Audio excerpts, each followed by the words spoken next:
Hi, this is Bill from the Maker's Guide, and today we're going to take a look at a tool that we just received. It's the Rigid Tools Oscillating Edge Belt Spindle Sander. It's a mouthful, but it does a lot.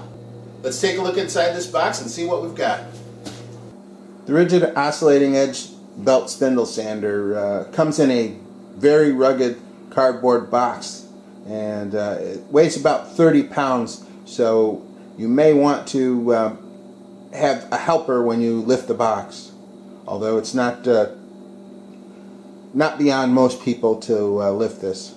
Any adult person could lift this with relative ease.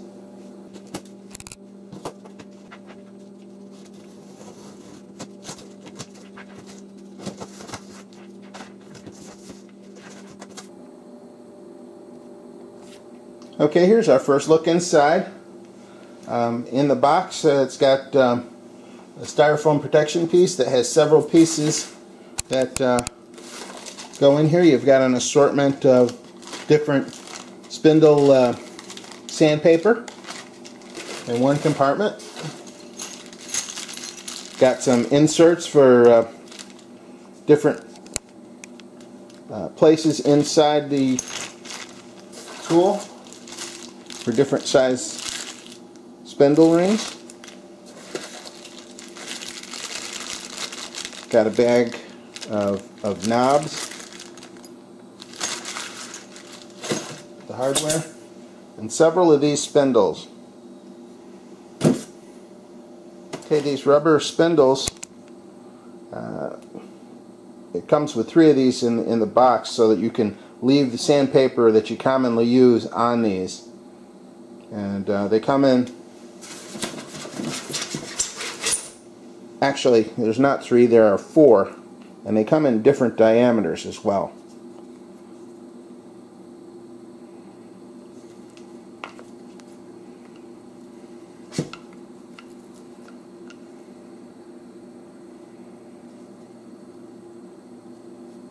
Another part that is in the box is the belt sander attachment that goes on top of the machine.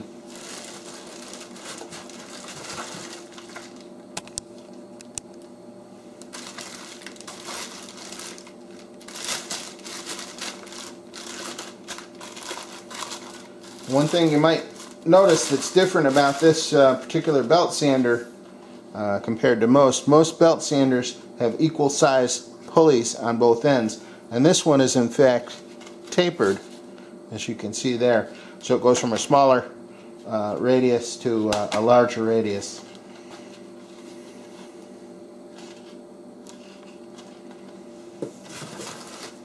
Also, we have the instruction sheet and warranty information booklet.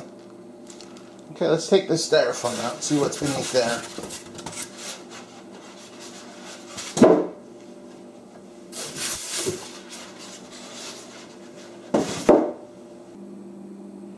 Okay, we're looking at the back end of the sander.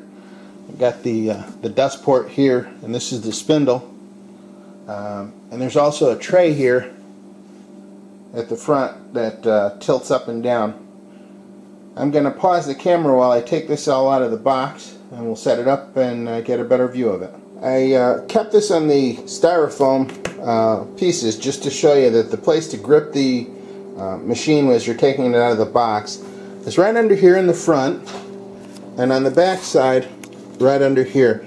And if you lift there, the entire machine and the styrofoam packing will come out as one piece, and it'll make your life easier than just trying to pull straight up. You'll break the styrofoam. Okay, I'm showing you the bottom of the sander to let you know about this piece of styrofoam that's on the bottom that you might not see when you first take it out. I wondered why when I placed this on the table it wasn't sitting flush, and it's because this piece is in there, and you really don't notice it, but it protects the bottom of the machine during shipping. You just pull it out and you get to see the bottom end of the motor. Okay, this is the back of the spindle sander, and you'll notice that it has a port for dust collection here, some vents to cool the motor, and down here there's a unique feature where the cord's located, and I'll get a close-up and show you that. Okay, as I was saying, on the back of this machine there is the cord, and beneath the cord is a unique tray system which holds the other parts when you're not in use. So you can take the belt sander attachment and put it right in here, and you know, it has a nice stable place to keep it, and so it won't get lost. Okay, and here we flipped it around to see the side of the sander, and you can see that the sander's got a couple of nice features on it. One is a set of carrying handles, and there's a matching one on the other side of the machine, but you can get your hand in under here and lift the entire machine up and move it around. That's really handy. Also, you've got a ratcheted angle adjustment. You just loosen the wheel on this side of the machine, and then you're able to adjust the table to different angles. We'll get back to that in a second. Okay, and here we have the other side of the sander on the opposite side. There's no knobs on this side, but there is, again, that carrying handle on the side.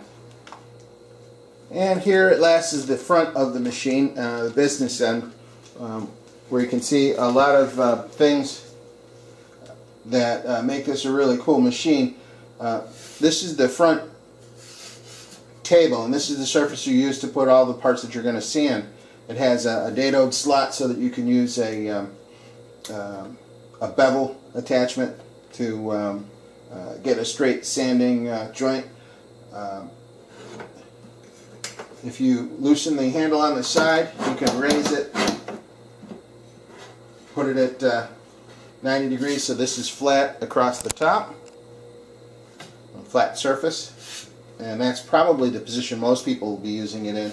But when you want to bevel an angle, let's say a 15-degree angle or something, this has automatic detents on the side. Now that's set for 15 degrees to the surface that I'm going to be sanding from. Or you can get as much as 45 degrees in that position, and that's good for like mitered corners, etc.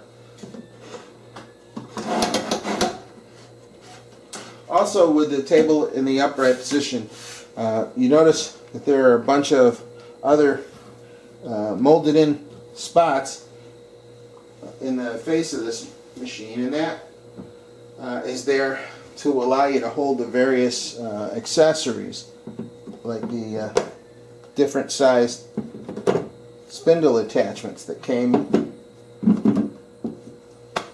along with the machine. Now I notice on the face of the sander there are slots for various sizes of spindles, starting with a 1/2 inch, which I haven't located but it's probably in the packaging somewhere, a 3/4 inch, a 1 inch, a 1.5 inch, and a 2 inch size. And they're clearly labeled so you know which one goes where. I just checked with the instructions, and I found out that there is in fact no 1/2 inch rubber sanding drum, because recently they redesigned it so that the spindle itself can handle that size, so you don't need the rubber drum for that size. Also on the face of the sander are several slots. So you can see with the different size washers, you can start with the smallest and the next size up and end up with the largest. And you have your throat plates in there as well. So all your tools are right there where you need them. In addition to all of these slots that are molded into the face, there's also a couple of holes that are molded in, and these can be used for mounting screws. You can put in a drywall screw in one or a 1/4 inch bolt in the other to hold it down. And when they're in there, there's also room You can stick in your Allen wrenches on top of there and keep those handy. One added feature to the way this sanding table is designed is that when you have all your components down here, you want to protect them from the sand. And if you're not using the entire table, you just drop this down into the 45-degree position, and it completely covers up all the tools to keep them from getting sawdust all over them. So this might be a good way to keep the tool stored when you're using other power tools that are creating dust in the shop.